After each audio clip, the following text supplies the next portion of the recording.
Nós vamos estudar Filipenses capítulo 3. Então, se os irmãos puderem abrir a Bíblia, aí fiquem à vontade para acompanhar e permaneçam com a Bíblia aberta, porque nós vamos estar estudando do primeiro versículo ao último, do versículo 1 ao versículo 21, o capítulo 3 de Filipenses. Então é interessante que você mantenha a sua Bíblia aberta para acompanhar. Diz assim a palavra de Deus, Filipenses capítulo 3. Quanto ao mais, irmãos meus, alegrai-vos no Senhor. Quanto a mim, não me desgosta e é segurança para vós outros, eu escreva as mesmas coisas. Autelai-vos dos cães, autelai-vos dos maus obreiros, autelai-vos da falsa circuncisão. Porque nós somos a circuncisão, nós e adoramos a Deus no Espírito e nos gloriamos em Cristo Jesus e não confiamos na carne. Bem, eu poderia confiar também na carne. Se qualquer outro pensa e pode confiar na carne, eu ainda mais. Circuncidado ao 8º dia, da linhagem de Israel, da tribo de Benjamim, hebreu de hebreus, quanto à lei, fariseu, quanto ao zelo, perseguidor da igreja, quanto à justiça e à lei, irrepreensível. Mas o que para mim era lucro, isto considerei perda por causa de Cristo. Sim, deveras considero tudo como perda, por causa da sublimidade do conhecimento de Cristo Jesus, meu Senhor, por amor do qual perdi todas as coisas e as considero como refúgio para ganhar a Cristo e ser achado nele, não tendo justiça própria e procede de lei, senão a que é mediante a fé em Cristo, a justiça que procede de Deus, baseada na fé, para o conhecer e o poder da sua ressurreição e a comunhão dos seus sofrimentos, conformando-me com ele na sua morte, para que de modo algum alcançar a ressurreição dentre os mortos. Não que eu o tenha já recebido, ou tenha já obtido a perfeição, mas prossigo para conquistar aquilo o que também fui conquistado por Cristo Jesus. Irmãos, quanto a mim, não julgo havê-lo alcançado, mas uma coisa faço, esquecendo-me das coisas que para trás ficam e avançando para as que diante de mim estão. Prossigo para o alvo, para o prêmio da soberana vocação de Deus em Cristo Jesus. Todos, pois, e somos perfeitos, tenhamos este sentimento, e se porventura pensais de outro modo, também isto Deus vos esclarecerá. Todavia, andemos de acordo com o que já alcançamos.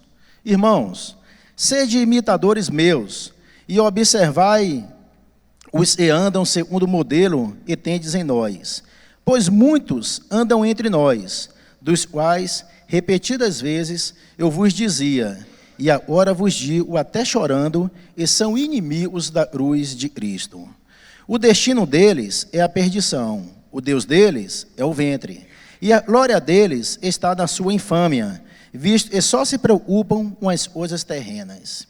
Pois a nossa pátria está nos céus, de onde também aguardamos o Salvador, o Senhor Jesus Cristo, o qual transformará o nosso corpo de humilhação para ser igual ao corpo da sua glória, segundo a eficácia do poder que ele tem de até subordinar a si todas as coisas. Até aí. Acompanhem essa palavra. Nós temos estudado, alguns domingos, essas cartas de Paulo. Terminamos a carta de Efésios, começamos a carta de Filipenses. A pastora Geórgia, domingo passado, fez um estudo de uma parte do capítulo 1 e do capítulo 2 de Filipenses. E hoje nós vamos estar estudando esse capítulo 3. E no capítulo 1, Paulo falou sobre a supremacia de Cristo. No capítulo 2, a pastora já falou sobre a unidade. A palavra de Deus já fala sobre a unidade entre os irmãos. A importância dos irmãos serem unidos, a supremacia dos irmãos, sobre essa primazia entre um e outro. E no capítulo 3, Paulo volta a sua atenção para a questão que estava sendo atacada pelos falsos mestres na igreja de Filipe. Mais do que nunca, irmãos, a gente vê esse texto é atual. A carta de Filipos foi escrita aproximadamente em 61 depois de Cristo. Quer dizer, quase 2000 anos se passaram, e a gente percebe que, na nossa atualidade, as igrejas cristãs, as igrejas evangélicas, elas estão sendo atacadas por falsos mestres, falsos ensinamentos. E é isso que o apóstolo Paulo chama a atenção dos irmãos de Filipos, e a palavra de Deus chama a nossa atenção nos dias de hoje, para esses ensinamentos dos falsos mestres. Do versículo 12 ao versículo 16, esse texto do capítulo 13, ele é dividido em 3 etapas. Do versículo 1 ao versículo 11, Paulo faz um levantamento, ele se faz um papel de contador, fazendo um levantamento contábil espiritual da sua vida, de quem foi Saulo de Tarsis, de quem foi Paulo até encontrar com Jesus Cristo. Do capítulo 12 ao versículo 16, ele já lança a luz ao seu presente. E no versículo 17 a 21, Paulo aponta para o seu futuro. Paulo diz assim para a igreja de Filipos, assim: irmãos, nós somos peregrinos aqui na terra. Nós estamos aqui de passagem. Então Paulo chama a atenção de Filipe para dizer assim: olha, o nosso lugar não é aí, a nossa moradia não é aí. Então Paulo aponta para o futuro. Então, resumindo, Paulo abriu mão dos seus valores no passado. No presente, Paulo se via como um atleta e corre para a linha de chegada, a meta final da sua carreira cristã. E no futuro, Paulo se apresenta como estrangeiro, cuja cidadania está no céu, de onde guarda a vinda de Cristo. Então, resumindo, é isso, essa carta de Filipenses, capítulo 3, vai nos apresentar nessa manhã. E nós vamos estar cuidadosamente acompanhando, mais uma vez eu peço que vocês acompanhem na Bíblia, versículo por versículo. Então, nós teremos aqui o próximo slide, e é a verdade de Deus sob ataque. Quando Paulo começa, Paulo faz uma exortação à igreja de Cristo. E quando Paulo começa essa carta, ele percebe que a verdade estava sendo pregada ali na igreja de Filipos, estava sendo atacada pelos judaizantes. Então Paulo, é importante lembrar, e Paulo estava preso quando ele escreveu a carta de Filipos. Essa prisão, ela ocorreu na primeira prisão dele em Roma, não é na segunda vez. Na primeira vez ele foi preso em Roma.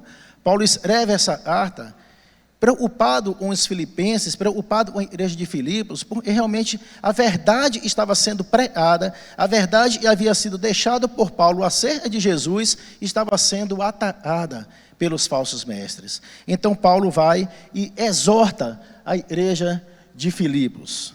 Ele faz uma exortação à igreja de Filipos. Eu pulei aqui da página. Deixa-me só pegar aqui a... tá. Muito obrigado. Aí, meu amigo, eu vou me perder. Eu tenho que acompanhar aí. A verdade de Deus sob ataque. Tá? E a alegria em ser um estado. A verdade de Deus sob ataque. Convém lembrar que a cidade de Filipos era, na verdade, uma colônia romana. Era uma Roma fora de Roma. Nesse sentido, o que Paulo está passando para os filipenses? Paulo está passando, olha, o povo de Deus é uma colônia do céu na terra. Paulo está passando, a nossa pátria está nos céus. Ele fala isso no versículo 20. E olhamos para a terra do ponto de vista do céu. Essa é a disposição espiritual. Então, Filipenses, no capítulo 3, versículo 1 a 11, ele mostra a palavra-chave, e Paulo passa para os filipenses, é considerar. Paulo fala assim, olha, considera o que está sendo pregado. Considera o que está sendo falado. Não foi simplesmente recebendo tudo que está sendo falado, engolindo tudo que está falado. Não, considere. E essa palavra no grego, ela dá ideia, ela tem duas palavras diferentes, e é avaliar e analisar, mas dá a mesma ideia de considerar. Então Paulo está chamando a atenção da igreja, dizendo só, analisem o que está sendo falado, avaliem o que está sendo falado, considerem o que está sendo pregado. Porque se tem uma palavra, se tem uma coisa, meu irmão, e a palavra de Deus nos exorta sempre, é a gente analisar na palavra o que está sendo pregado no púlpito. E é isso que Paulo chama a atenção dos filipenses. No entanto, poucas pessoas se dão ao trabalho de examinar com seriedade os valores que controlam suas decisões e rumos. E Paulo se preocupa com isso. Agora, no caso de Paulo, as coisas em função das quais ele vivia antes de conhecer a Cristo, parecia extremamente louváveis. Paulo tinha uma vida reta, Paulo era extremamente zeloso na sua religião e cuidadoso da religião ali, do que era pregado pelos antepassados, era obediente à lei, mas nenhuma dessas coisas o tornavam aceitável a Deus. Não o tornavam aceitável a Deus. Como a maioria dos religiosos hoje, Paulo tinha moralidade, meu irmão, suficiente para não se colocar em situações difíceis, mas insuficientes para levá-lo ao céu. E Paulo percebe isso, e não é pelas obras. E Paulo chama a atenção dos filipenses, dizendo, olha, você pode ser zeloso na sua religião, você pode ser zeloso na sua conduta. Paulo era um homem e era extremamente correto, mas tudo ele fazia não o levava para o céu, e Paulo reconheceu isso. E um dia, esse rabino, Saulo de Tarso, como está lá registrado em Atos, capítulo 9, indo para Damasco, ele tem um encontro com Jesus. E nesse encontro com Jesus, ele percebe, e o seu livro acha, em relação à sua riqueza espiritual, estava totalmente falida. Paulo percebe, e tudo ele havia feito, todo o cuidado ele teve. Paulo segurou ali a capa de Estevão quando estava sendo apedrejado. Paulo perseguia os cristãos. Paulo era zeloso. Mas quando Paulo tem um encontro verdadeiro com Cristo, Paulo percebe que tudo aquilo que ele estava fazendo estava dando um saldo zerado para ele, um saldo negativo. Aquilo não o levaria para o céu. E nessa primeira parte, Paulo explica que existem apenas dois tipos de justiça: a justiça pelas obras e a justiça pela fé. E somente a justiça pela fé, Paulo percebe, e apenas a justiça pela fé é aceitável a Deus. E Paulo faz uma exortação aos filipenses sobre a justiça pelas obras, versículo 1 ao versículo 6. Paulo vai e exorta os filipenses quanto às pessoas que estavam pregando. E Paulo começa, quanto ao mais.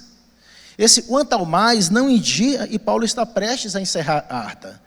Tanto ele escreve depois o capítulo 4. Ele continua escrevendo. Antes, serve para dar início a uma nova sessão.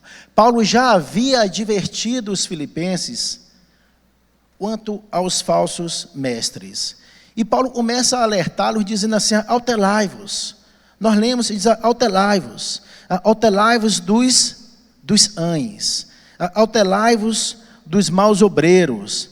Autelai-vos da falsa circuncisão. Paulo chama os judaizantes de cães, porque os judeus ortodoxos, eles consideravam os gentios como cães. E os cães antes não eram animais, como hoje em dia, animais domésticos, animais que são, às vezes, muitas casas, bem mais tratado de pessoas. Tem pessoas que investem hoje muito mais em um animal, e às vezes em um ser humano. Só que esse cão nessa época não era assim. Ele era fedorento, ele era um ão meio selvagem. Então os judaizantes, eles consideravam os gentios como ães, para poder menosprezar os gentios, e Paulo está dizendo assim, olha, ães são vocês. Paulo não fala isso com o objetivo de insultar esses falsos mestres, esses mestres judeus, mas sim compará-los aos animais carniceiros. Assim dizer assim, olha, ães são vocês. Paulo está dizendo, são vocês que ficam mordendo meu calcanhar, são vocês que ficam como ães indo atrás de mim, e quando eu entro em uma sinagoga, uma igreja da época, aí eu prego a verdade sobre Cristo, são vocês que estão vindo atrás de mim, mordendo meu calcanhar, e dizendo, eu estou pregando, não é o suficiente para levar para o céu. Os ães não são os gentios, não. Os ães são vocês. Então é isso que Paulo fala com eles, e Paulo ainda fala mais, Paulo fala assim, vocês são maus obreiros. São maus obreiros. Esses homens, eles ensinavam, e a salvação do pecador, ele não dava-se apenas por crer em Cristo. Esses homens ensinavam, e a salvação davam-se pela fé, mas pelas obras. Ou seja, eles tinham, e especialmente as obras da lei. Então eles tinham, e como se o ser humano tivesse que fazer algo a mais, e se ele não fizesse, a obra de Cristo na cruz não era o suficiente. E Paulo combate isso. Paulo fala assim, vocês são maus obreiros. Vocês são maus obreiros. Lá em Títus, capítulo 3, versículo 3 a 7, deixa bem claro, e ninguém pode ser salvo por suas boas obras, mesmo que elas sejam de cunho religioso. É isso que Paulo adverte. E Paulo, além de falar também, eles são maus obreiros, Paulo fala, olha, vocês estão ensinando a falsa circuncisão. No original, Paulo faz um jogo de palavras com o termo circuncisão. A palavra traduzida por circuncisão significa literalmente mutilação. A palavra original de circuncisão é peritomo, mas Paulo se recusa a usar essa palavra de peritomo, e ele usa a palavra atatome, utilizada para descrever a mutilação dos ritos pagãos. Aí Paulo está falando com isso. Paulo está falando assim, isso não é uma circuncisão, isso é uma mutilação. Porque os judaizantes acreditavam que a circuncisão era essencial para a salvação, como está registrado lá em Atos, no capítulo 15, no versículo 1, e em Gálatas, capítulo 6, versículo 12 a 18. E Paulo afirma que a circuncisão em si não passa de mutilação, porque a verdadeira experiência cristã é uma circuncisão espiritual em Cristo. É isso que Paulo fala para a igreja de Filipos. Como está lá em Colossenses, capítulo 2, versículo 11. A verdadeira circuncisão é uma experiência espiritual em Cristo. Não é uma operação física. E os judaizantes batiam, e para ir para o céu, eles precisavam aceitar a Cristo, mas ser circuncidado conforme a lei de Abraão, a lei de Moisés. A lei de Moisés. Então, cumprindo aquele rito, e a circuncisão, aí Paulo diz, gente, a circuncisão, o batismo, a ceia do Senhor, o dízimo, bem como qualquer outra prática religiosa, não são capazes de salvar o ser humano. Esse Paulo chama atenção, porque tem gente que diz assim, eu sou dizimista, então eu vou para o céu. Não. Eu participo da ceia do Senhor, eu vou para o céu. Não, Paulo dizendo só, olha, nenhuma dessas coisas que você fizer, mesmo de um teor teológico, evangélico, cristão, para a igreja, nada disso vai te levar para o céu. E vai te levar para o céu é a sua fé em Cristo, é você ter entregue a sua vida a Cristo, porque somente a fé em Cristo pode salvar o ser humano. É isso que Paulo fala para o povo. E lá em João, no capítulo 7, versículo 1 a 4, diz assim, há somente uma boa obra, e pode levar o pecador para o céu. E Paulo deixa claro, essa boa obra é a obra que Cristo consumou na cruz. Não é obra nenhuma que um ser humano possa fazer. Paulo explica em cima dessa arte, só a obra que Cristo consumou na cruz é suficiente a par de levar o ser humano para o céu. E Paulo trabalha, do versículo 4 ao versículo 6, dando uns exemplos da sua própria vida. Paulo não está falando em termos hipotéticos, ele, com sua própria experiência, ele sabia como era inútil obter a salvação através de obras. Quando ele era jovem, Paulo ele foi educado aos pés do Gamaliel. Paulo teve boas instruções, está lá registrado em Atos, no capítulo 22, versículo 3. Ele tinha diante de si uma carreira promissora como líder judeu, segundo Gálatas, capítulo 1, versículo 13 a 14. No entanto, Paulo abriu mão de tudo isso para se tornar um membro odiado pela seita cristã, mas um pregador do Evangelho. E nesse capítulo 3, Paulo examina a própria vida. Ele se torna um auditor. Ele confere os livros, acha, para ver quanta riqueza ele tinha, e ele diz, olha, eu estou falido. Tudo eu fiz pela obra. Não é nada para me levar para o céu, para me tornar salvo. E Paulo vai trabalhando ali, dizendo quanta nação, quanta tribo.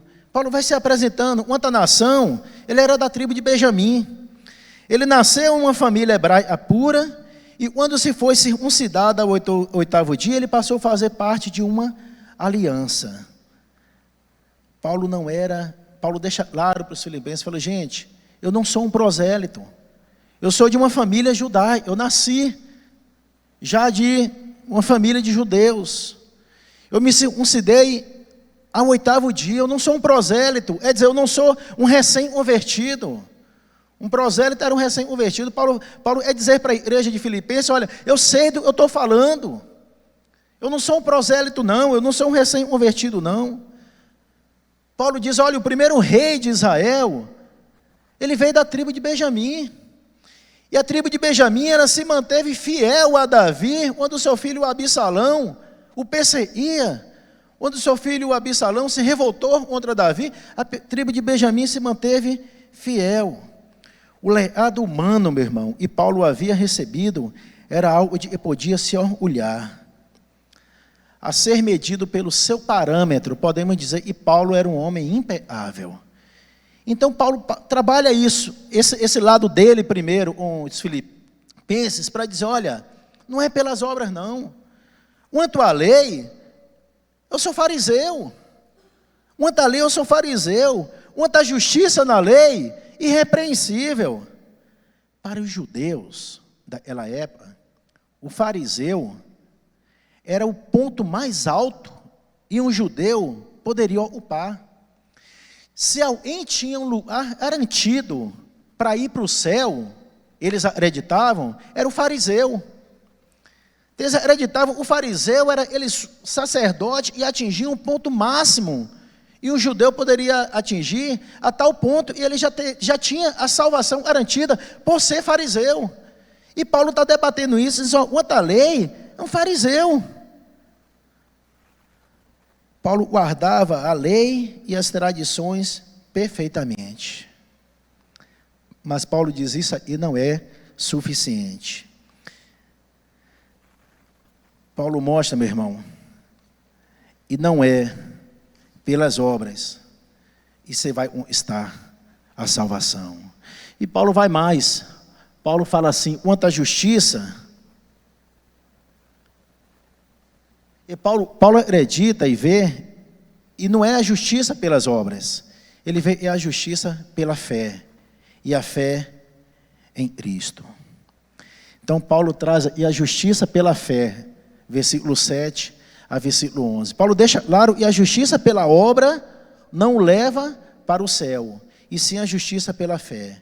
Quando Paulo se encontra com Jesus, lá na estrada de Damasco, como nós já falamos, ele creu em Jesus Cristo, e imediatamente, Paulo se torna um filho de Deus.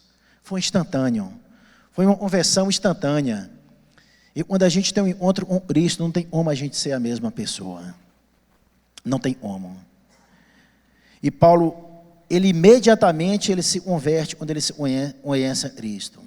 Quando Paulo teve o seu encontro com Cristo, ele percebeu como suas obras eram fúteis e como sua justiça era pecaminosa.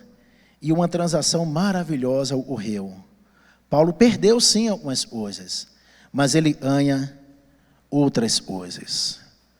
Paulo mostra só, olha, o que eu perdi não é nada, em cima do que eu ganhei, quando eu conheço a Cristo. E nós vamos ver ali, versículo 7, as perdas de Paulo.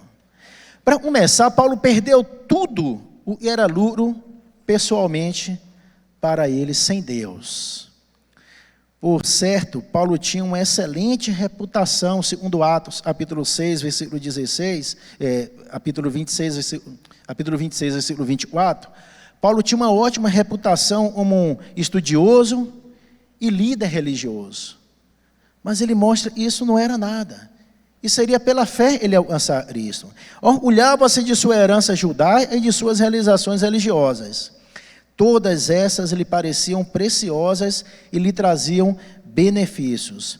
Mas ao comparar eles tesouros, com o tesouro que Cristo poderia oferecer, ele viu que aquilo dali não servia para nada. Meu irmão, isso não significa que Paulo repudiasse sua herança como judeu ortodoxo, não. Ele valorizava, mas ele entendeu, quando ele converteu ao cristianismo, e ao aceitar Cristo, quando ele reconhece Cristo como Senhor de sua vida, não diminui ele como judeu, muito pelo contrário, torna ele um judeu mais completo, na verdade, fez dele um verdadeiro filho de Abraão. Segundo Gálatas, capítulo 13, versículo 6 a 9, diz que fez um verdadeiro filho de Abraão, tanto em termos espirituais quanto físicos. E Paulo está dizendo para mim e para você nessa manhã, quando uma pessoa se torna cristã, Deus remove o que é pernicioso e aperfeiçoa tudo o que é bom. E Paulo continua falando sobre os lucros, do versículo 8 ao versículo 11. Paulo perdeu sua religião e reputação, mas ganhou muito mais que isso. E Paulo, no versículo 8, ele mostra assim, ganhei o conhecimento de Cristo. Trata-se de algo muito maior, é o conhecimento sobre Cristo. Pois Paulo possuía esse tipo de informação já sobre Cristo. Essa informação ele conhecia já a história. Paulo era conhecedor da lei. Paulo conhecia já e viria um Salvador. Então essa história Paulo conhecia sobre Cristo. Mas aí Paulo passa a ter um conhecimento de Cristo. Ter conhecimento de Cristo significa ter um relacionamento pessoal com Ele pela fé. É isso que Paulo passa para os filipenses. Significa ter um conhecimento pessoal com Ele pela fé. E essa experiência que Jesus menciona em João 17:3. Sabemos, meu irmão, e muitas pessoas, muita gente, até sobre pessoas que viveram, sabe muito sobre até pessoas que viveram séculos atrás, mas às vezes não conhecem. Conhecem histórias, mas não conhecem pessoalmente. Foi o que aconteceu com Paulo. Paulo conhecia a história de Jesus, mas depois Paulo passa a conhecer Jesus pessoalmente. É isso que Paulo está falando. Nós ganhamos, eu ganhei, porque eu tive um conhecimento de Cristo. Não só o conhecimento de Cristo, mas o versículo 9 diz que Paulo passou a ter o conhecimento também, a justiça de Cristo, além do conhecimento de Cristo. Quando era fariseu, a justiça era o grande objetivo de sua vida, mas era uma justiça própria e por obras. Ele jamais conseguiria obter completamente era a salvação através dessa justiça pelas obras. Mas quando Paulo conheceu a Cristo, ele perdeu essa justiça pelas obras e ganhou a justiça de Cristo. Meu irmão, o termo técnico para essa transação E imputação e significa o seguinte: depositar na conta de alguém. Paulo olhou para a própria conta bancária e descobriu que estava espiritualmente falido. Ele olha para a conta de Cristo e percebe que Deus havia depositado na conta dele a justiça de Cristo. Descobriu também seus pecados haviam sido colocados na cruz de Cristo, como está lá em 2 Coríntios, capítulo 5, versículo 21. E Deus prometeu ao apóstolo, e jamais imputaria contra ele as suas transgressões. Aí Paulo mostra, ele teve o conhecimento de Cristo, a justiça de Cristo, mas também a comunhão de Cristo, nos versículos 10 e 11. A sua conversão não foi o fim, mas sim o começo. Sua experiência com Cristo, querido, foi tão extraordinária e transformou a sua vida. E é assim que tem que ser a minha e a sua vida quando nós temos uma experiência com Cristo. E não adianta a gente frequentar uma igreja anos e anos, ter experiência com Cristo e não ter uma vida transformada. E é isso que Paulo mostra para os filipenses. Paulo está dizendo, olha, eu tive uma vida transformada porque eu tive uma experiência com Cristo. Eu tive uma comunhão com Cristo. Quando vivia debaixo da lei, tudo que Paulo tinha a seu dispor era uma série de regras. Mas em Cristo, ele descobriu, ele tinha um amigo, um mestre, um companheiro constante. Lá em Romanos, capítulo 6, diz que Paulo viveu para Cristo e morreu para si mesmo. Ah, meu irmão, sem dúvida, Paulo ganhou muito mais do que perdeu. Seus lucros foram tão admiráveis em termos comparativos, o apóstolo considerou que todas as outras coisas não passavam de refúgio, como nós vimos no versículo 8. Não é de se admirar que Paulo tivesse alegria, porque Paulo disse para os filipenses, olha, a minha alegria não depende das coisas. E é isso, essa carta de Filipenses, ela traz, é a carta da alegria. Sua vida não dependia dessas coisas baratas do mundo, mas sim dos valores eternos, e só encontramos em Cristo. Talvez seja um momento muito bom de você e eu nos transformarmos como se fôssemos um contador e fazer um balanço contábil, um balanço da nossa vida. Paulo fez esse balanço e Paulo viu que tudo ele tinha feito, um homem ali da lei, era negativo na conta dele. E nós precisamos sim fazer esse balanço. Mas do versículo 12 ao versículo 16, Paulo continua. Paulo diz assim, opa, eu quero ir para o céu, vamos vencer essa corrida. Em suas epístolas, Paulo usa ilustrações para comunicar a verdade acerca da vida cristã.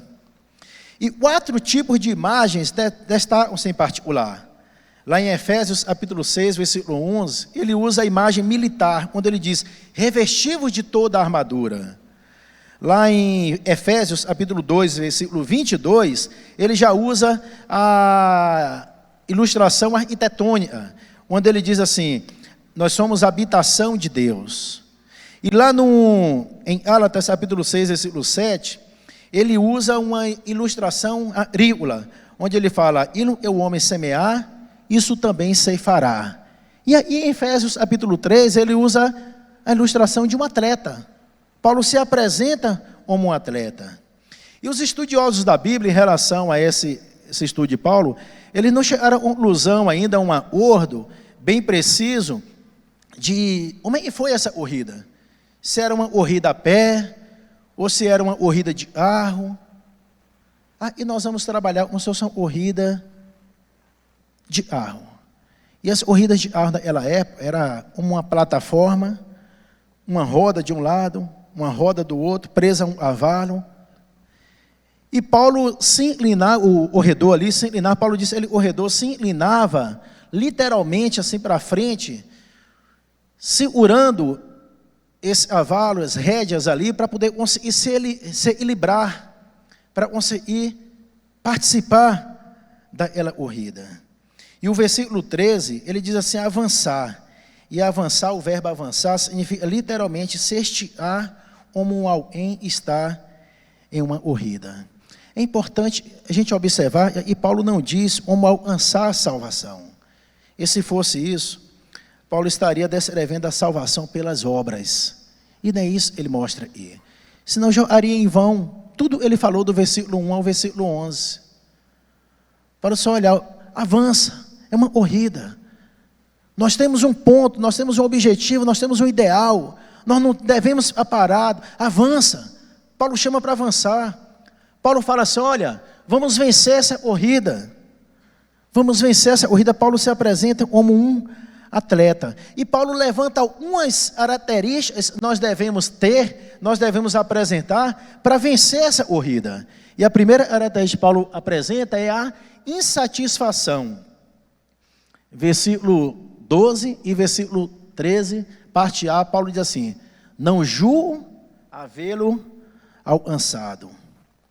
Essa, meu irmão, é uma declaração de um cristão consagrado e nunca se deu por satisfeito com suas realizações espirituais.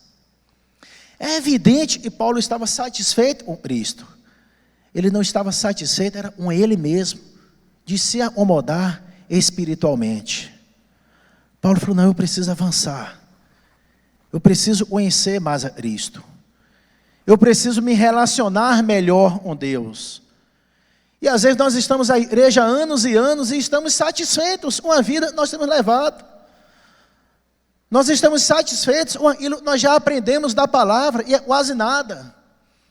E Paulo está dizendo, olha, para nós avançarmos nessa corrida, para nós crescermos, para nós chegarmos até o final dessa corrida e receber o prêmio da coroa de Cristo, nós precisamos estar insatisfeitos com essa vidinha espiritual que a gente tem levado, é isso que Paulo nos adverte. Mais uma vez eu digo, Paulo não estava insatisfeito com Cristo, não. Ele estava insatisfeito com o seu relacionamento. O uso dos termos perfeição e perfeito, nós lemos aqui no versículo 12 e no versículo 13, explica esse raciocínio de Paulo. O versículo 12, Paulo diz assim, ainda não alcançou a perfeição. E no versículo 15 ele fala, mas é perfeito. Não é uma contradição. O grego, na palavra original do grego, o perfeito, Paulo está dizendo assim, eu alcancei a maturidade. Eu não sou perfeito, mas eu alcancei a maturidade espiritual suficiente para ver, e eu não devo me acomodar, eu já aprendi até hoje sobre Deus. Eu não devo me acomodar, o meu relacionamento, e chegou eterno, e como Deus eu quero mais. A palavra de Deus diz, buscar-me-eis e me achareis, onde me buscar de todo o vosso coração. E é isso que Paulo fala. Paulo diz, eu quero buscar mais ao Senhor. Eu preciso buscar mais ao Senhor, eu preciso estar com sede de buscar a Deus. E o Salmo 42, versículo 1 e 2, diz assim, a minha alma tem sede de ti. Começando ele aqui, como suspira, versículo 1, como suspira ossa pelas correntes das águas, assim por ti, ó Deus, suspira a minha alma. A minha alma tem sede de Deus, o Deus vivo. Quando irei e me verei perante a face de Deus? Esse Paulo está dizendo, não devemos nos acomodar, nós devemos estar insatisfeitos. Mas não é só insatisfação, Paulo continua no versículo 13 ainda, parte B, e nós devemos nos dedicar a isso. E Paulo começa uma coisa. Meu irmão, como essa expressão é importante para a vida cristã. Uma coisa. Uma coisa.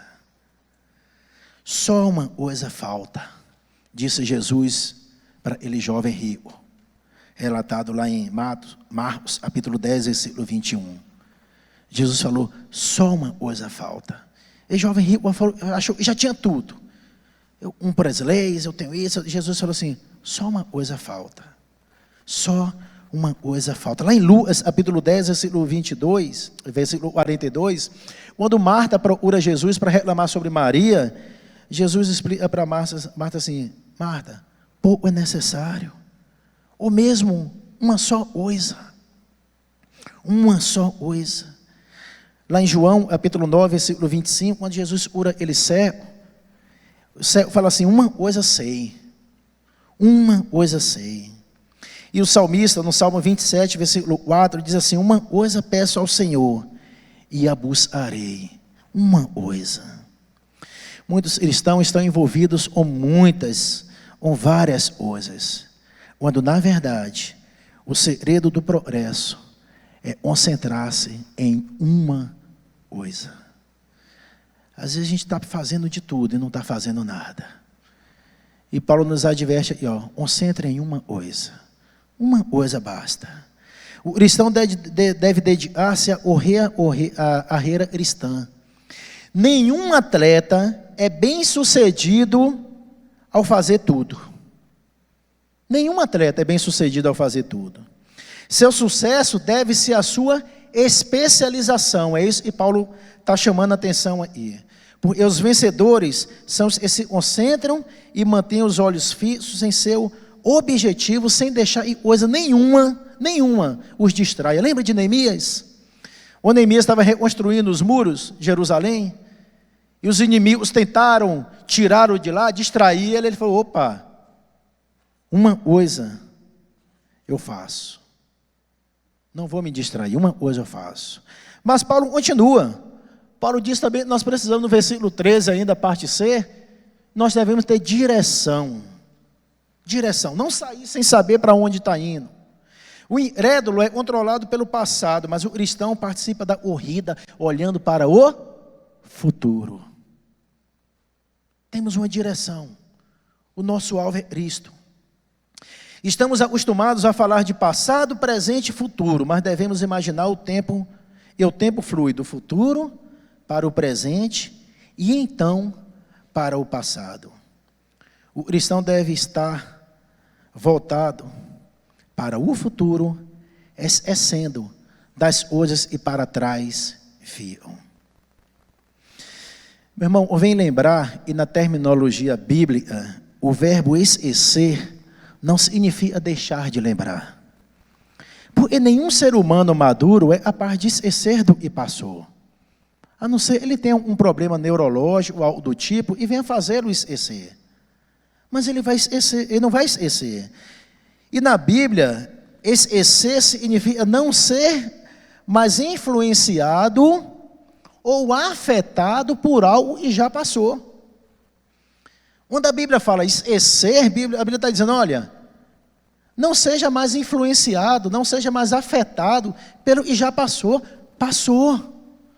Não é que a gente vai esquecer de não lembrar, mas é lembrar e não deixar mais ser influenciado negativamente por aquela lembrança. E havia coisas no passado de Paulo, e se Paulo fosse lembrar, com certeza atrapalharia a sua caminhada cristã. Os acontecimentos não mudaram. Na verdade, o que mudou foi a sua maneira de encará-los. Aí Paulo diz aqui: olha, é possível ter insatisfação, é possível ter dedicação, é possível ter direção e ainda assim perder a corrida e a recompensa. Porque ainda falta um quarto elemento essencial.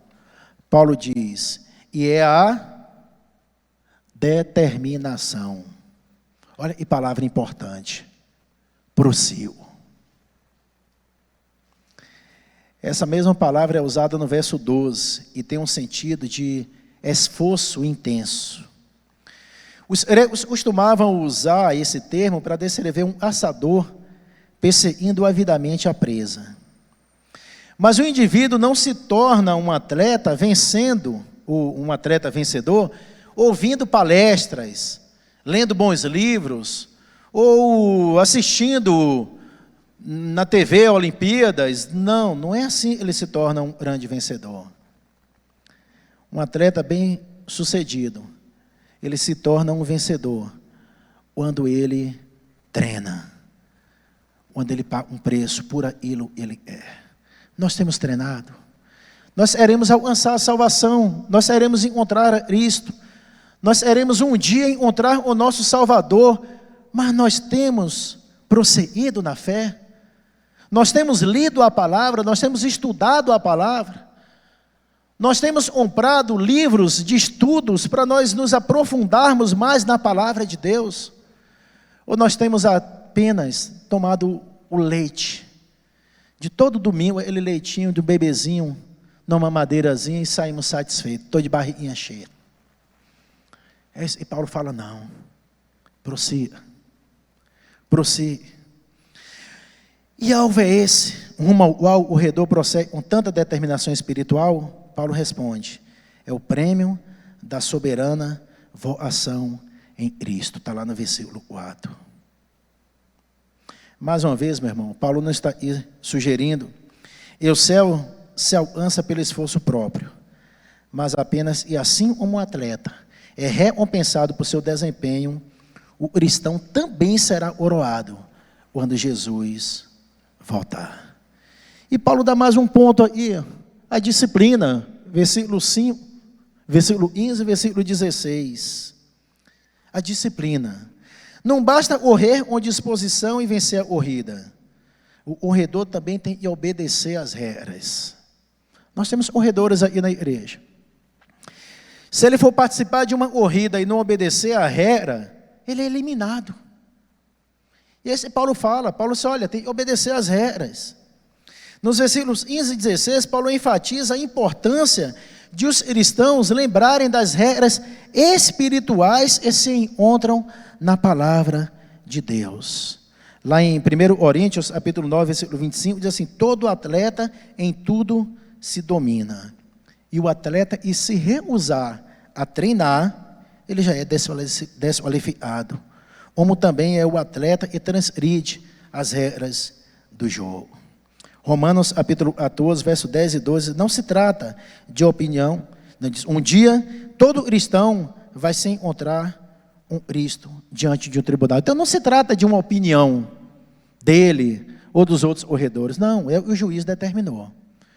O juiz no final vai dizer assim, se você cumpriu ou não cumpriu a regra do jogo. É o juiz. Todo cristão, um dia, vai se encontrar diante do trono de Cristo. Mas Paulo continua, no versículo 17 a 21, Paulo diz assim, olha, vamos viver olhando para o futuro. Paulo chama a atenção dos filipenses, e eu chamo a atenção hoje da igreja de Cristo, porque muitos de nós estamos vivendo como se não houvesse um futuro, como se o futuro não existisse. Esses dias eu estava conversando com uma pessoa e disse, da igreja há anos vindo da igreja, eu não tenho medo de morrer. Eu falei, ótimo, graças a Deus, não devem ter medo de morrer mesmo não. Eu falei, não sei se eu vou para o céu, para o inferno, se isso existe, se não existe, mas não tenho medo de morrer não. Eu assustei. E veio na igreja desde pequeno, segundo ele. Veio na igreja desde pequeno, mas não tenho medo. Não tenho medo de morrer, mas eu não sei se céu e inferno existe ou não existe. Gente, e Paulo está dizendo assim, olha, vamos olhar para o futuro. Apesar de não ser possível afirmar, é bem provável que os versículos 18 e 19, Paulo esteja falando aí dos mesmos judaizantes, das mesmas pessoas. Embora exista uma outra linha, e fala, e aí nesses versículos 17 a 21, mais específico 18 e 19, Paulo já está falando de outra linha de pessoas externas, e seriam os libertinos. A maioria dos estudiosos acredita, e Paulo ainda está falando dos judaizantes, mesmas pessoas. Sem dúvida, Paulo está falando sobre os cristãos professos, não sobre pessoas de fora da igreja. Os judaizantes eram inimigos da cruz de Cristo. Quem eram os judaizantes? Os judaizantes eram os judeus que se converteram ao cristianismo, mas falavam que Cristo não era suficiente para levar ninguém para o céu. E as pessoas deveriam sim crer em Cristo, mas continuar cumprindo as leis. E é por causa de sua obediência a essas leis do Antigo Testamento, e o Paulo confirma, e estava se falando dos judaizantes. Vamos estar lá em Colossenses, capítulo 2, versículo 20 e 23. Paulo está dizendo, o Deus deles é o Deus do ventre. E esses indivíduos não tinham disposição espiritual, mas sim uma inclinação para as coisas terrenas. E Paulo nos incentiva a ter disposição espiritual. E para isso, ele ressalta as características do cristão, cuja cidadania está nos céus. Assim como Filipos era uma colônia de Roma, em território estrangeiro, Paulo diz também, e a igreja é uma colônia do céu na terra. E Paulo nos incentiva, nos dando algumas características. Primeiro, Paulo diz assim, olha, o nosso nome está registrado no céu. Aleluia. Prossigo. Vivendo uma visão do futuro, porque o nosso nome está registrado nos céus. Os cidadãos de Filipos desfrutavam do privilégio, de cidadãos romanos fora de Roma. Quando um pecador aceita Cristo e se torna um cidadão do céu, segundo Filipenses, capítulo 4, versículo 3, o seu nome é escrito no livro da vida. E Paulo está falando, e olha, a cidadania é importante. Quando a gente resolve fazer uma viagem para o exterior, a gente precisa apresentar um passaporte, a nossa cidadania. O nome do cristão está escrito no livro da vida, e é isso que determina a sua entrada no país celestial, segundo Apocalipse, capítulo 20, versículo 15. Esse passaporte de ter aceitado a Cristo, reconhecido a Cristo como o único e suficiente Salvador, será o nosso passaporte único para entrarmos no céu. Quando confessamos a Cristo na terra, lá em Mateus capítulo 10, versículo 32 e 33, diz que Cristo confessa o nosso nome no céu. Mas Paulo continua. Ele diz, e falamos a língua do céu. Os que só se preocupam com as coisas terrenas, fala de coisas terrenas. Porque lá em Mateus capítulo 12, versículo 34 a 37, diz, e o que sai da boca é o que revela, está no coração. O não salvo não compreende as coisas do Espírito de Deus. Segundo 1 Coríntios, capítulo 2, versículo 14 a 16. De modo que o não salvo não é capaz de conversar sobre esses assuntos que nós estamos falando. Nós estamos conversando sobre assuntos do céu, e os olhos de vocês estão brilhando, porque vocês são de Deus. Os não salvos estariam já olhando para um lado, olhando para outro, olhando para um relógio, querendo sair. Eles não entendem dessas coisas. Os cidadãos dos céus compreendem as coisas espirituais e gostam de falar sobre elas. Mas falar a linguagem do céu não envolve apenas o que se diz, também se refere como se diz. Nós precisamos pedir sabedoria a Deus de como falar da palavra de Deus. Lá em Colossenses, capítulo 4, versículo 6, diz, a vossa palavra seja sempre agradável, temperada com sal, para saberdes como deveis responder a cada um. Nossas palavras, elas devem demonstrar moderação e pureza. Moderação e pureza. A palavra branda desvia o furor. Nós precisamos saber falar.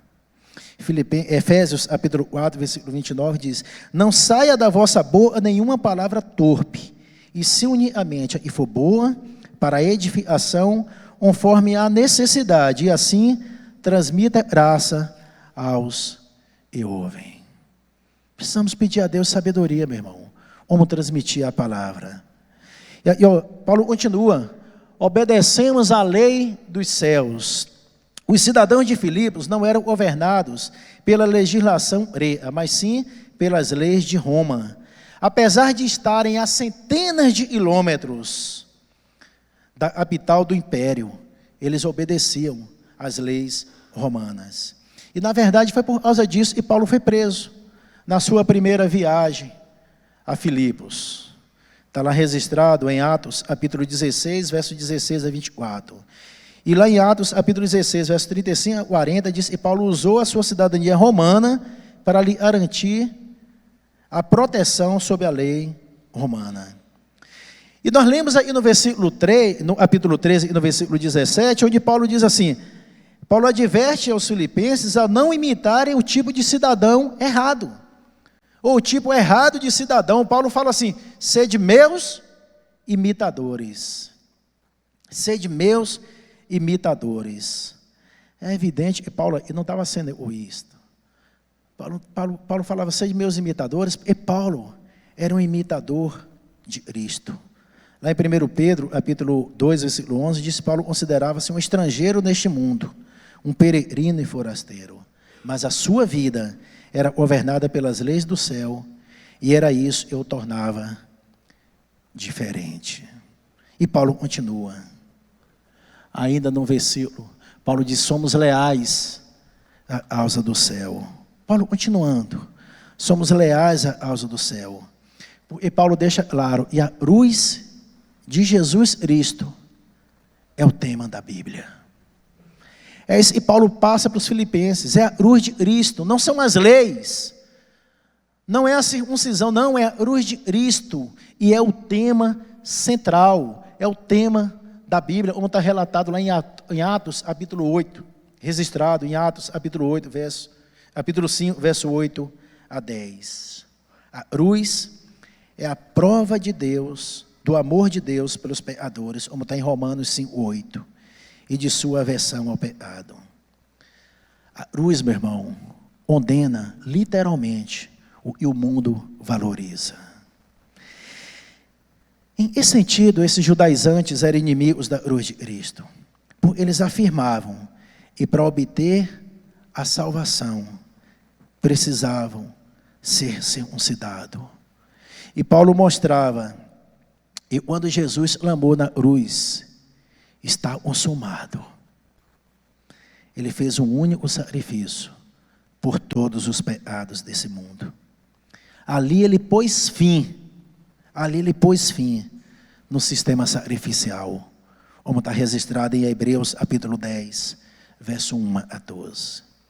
Por meio de sua morte e ressurreição, Jesus realizou a circuncisão espiritual e torna a circuncisão ritual desnecessária, como está em Colossenses capítulo 2, verso 10 a 13. Tudo aquilo que os judaizantes defendiam havia sido eliminado pela morte de Cristo na cruz. Lá em Gálatas capítulo 5, versículo 24, diz, o verdadeiro cristão crucifica a carne. E o capítulo 6, versículo 14, diz, e também crucifica o mundo. No entanto, meu irmão, os judaizantes preocupavam-se com as coisas terrenas. E Paulo disse que a cruz deve ser o centro da vida do cristão. E para finalizar, Paulo termina dizendo, aguardamos o Senhor do céu. Os judaizantes, eles viviam no passado, tentando convencer os filipenses a voltar à lei, voltar a Moisés e à lei. Mas o verdadeiro cristão vive no futuro, aguardando a volta do seu Salvador. É isso que Paulo mostra no versículo 20 e no versículo 21. Como contador, Paulo levanta ali, como contador, novos valores. Como atleta, Paulo demonstra novo vigor. Paulo prossegue. Paulo fala assim, estou prosseguindo. Novo vigor, prossigo. Como estrangeiro, tem uma nova visão. Aguardamos o Senhor. Aguardamos o Salvador. É essa a expectativa da vinda de Cristo. E motiva o cristão com disposição espiritual. O fato de que Jesus vai voltar é uma forte motivação para vivermos de modo consagrado e para trabalharmos com dedicação hoje na obra do Senhor. O cidadão do céu e vive na terra não fica desanimado, pois sabe que um dia o seu Salvador vai voltar. O cristão com disposição espiritual não vive em função das coisas deste mundo. Antes, vive na expectativa das coisas do mundo por vir. Isso não significa que ele ignora as suas responsabilidades diárias, ou delas descuida, mas sim seus atos do presente são governados por aquilo que Cristo fará no futuro. Uma vez, meu irmão, uma vez que nossos valores encontram-se distorcidos, desperdiçamos nosso vigor em atividades inúteis, e nossa vida está de tal modo obscurecida, e às vezes a volta de Cristo não parece ter qualquer valor para motivar a nossa vida. Viver no futuro, onde Paulo fala assim, viver no futuro, significa deixar que Cristo ordene as coisas de acordo com a verdadeira importância. Segundo 1 João, capítulo 2, versículo 17, diz: ele, porém, e faz a vontade de Deus, permanece eternamente. E fica esse alerta. Esse alerta Paulo deu para a igreja de Filipos. E fica esse alerta para a igreja de Cristo hoje. E não é por obras. Às vezes a gente se vangloria, eu faço isso, eu faço aquilo, eu faço... Não. Você faz por amor a Cristo. Mas nada disso vai te levar para o céu. Só sua verdadeira comunhão. E vamos nos aprender a essa exortação de Paulo, a não estarmos acomodados com essa vidinha espiritual que muitos de nós estamos levando. Prossigo, avance. Amém? Terminado? Deus abençoe a todos, gente.